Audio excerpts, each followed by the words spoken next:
everything went always to my side. It always falls in place. I was always landing in the sunny side. All my teammates somehow was beaten. You know, I mean, yeah, with Menzel in the qualifyings until I had my accidents, he was struggling. But so even on the highest level, I never had really a problem. So I didn't see Ayrton as a problem too. I completely was underestimating his level of performance, and that's why I didn't see any problem to go and join him. On the racetrack, he'd been more experienced. Yeah. He'd been more fit to me. He'd been very, very, very switched on through his experience and all this Brazilian way. And the people I met in my time, I think he'd been the best. To be fair, I think in qualifying, when I look to other teammates he had, maybe I've been the closest to all. Yes. From a performance point. I just say, listen, work on yourself, try to get better wherever you can, try to beat him when the time is right, and don't see him as an enemy. See him just as he's doing his job as good as he can, and you do your job as you can, and that worked out quite well. In his effort to match Senna, Berger worked on his fitness and his motivation. It brought occasional moments of success. And Gerhard Berger has won the Canadian Grand Prix. If you say Ayrton to me, coming to my mind, of course the person as a friend, but his natural speed, his qualifying laps on the Lotus, day by day, week by week, all the time pole position, not with a car where anybody others would go to pole position. He had not the pole position car, but he made it to the pole position car, and he repeated all the time in the last second of qualifying with very strong mind, in a way that it was unbelievable, in a way that people would know the sport today cannot imagine what it means on a 1,200 horsepower engine in qualifying tires with no runoff areas, on high-speed corners sideways, to going through what he did in the best way of all of us. And then he really showed me what it means to have talent, to have professional approach, to have street cleverness of Sao Paulo, to have a very, very high level of concentration. I studied him for the first year when I was in McLaren, and then the second year, maybe after a couple of months, I just thought, impossible to beat this guy. And just one funny thing, you know, when I left Ferrari, I had a very good engineer, Giorgio Ascanelli, young engineer in Ferrari, and I worked extremely well with him. He looked to my face and he knows what the car needs. But I thought it's normal, you know, so I thought I am so good. But he was a big part of my success, you know. He made the setup of my car just right. So anyway, when I came to McLaren, was different engineers. Ascanelli was new generation. He was the first guy with the computer at the time, with data and so on. This was a bit more the old-fashioned style, where you as driver tell, okay, car is doing this and this. So anyway, it was difficult. At one stage, I said, I need this Ascanelli if I want to compete with Ayrton.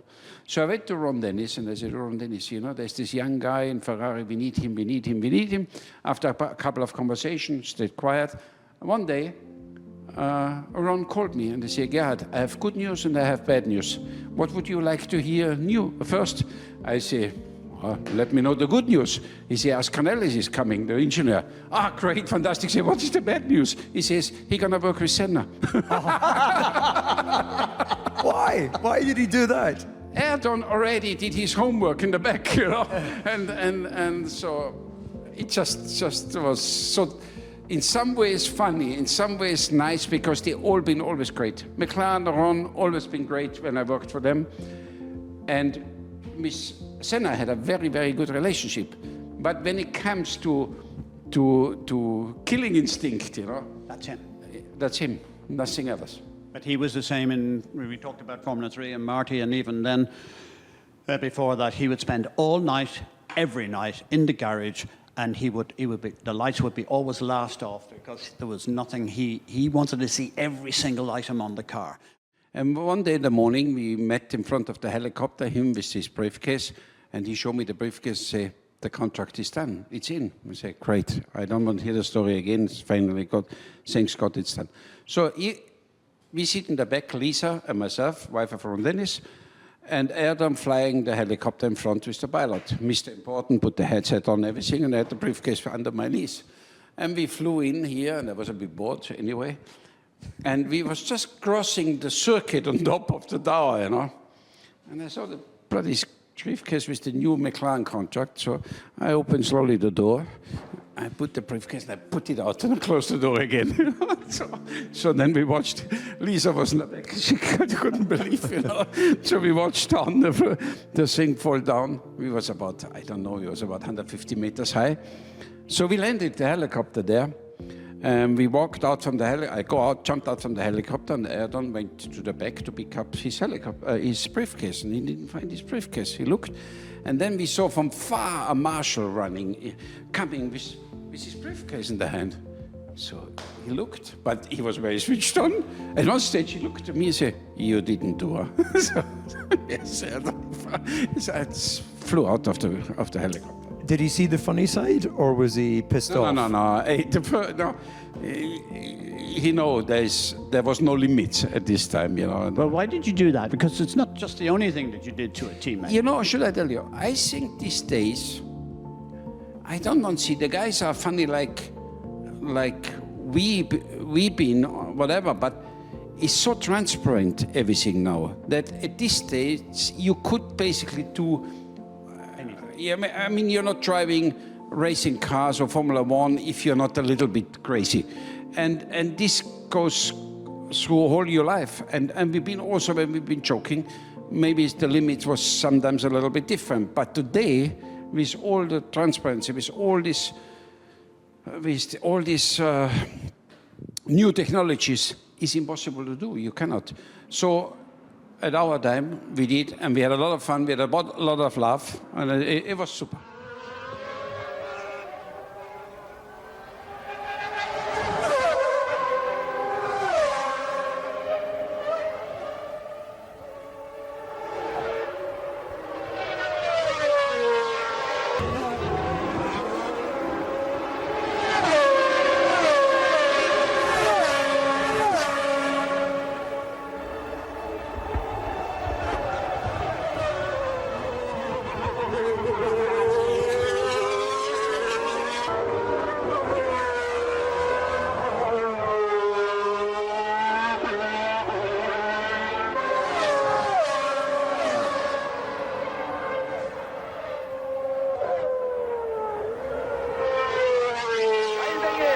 Aproximando da chicane, Berger na ponta ali atrás.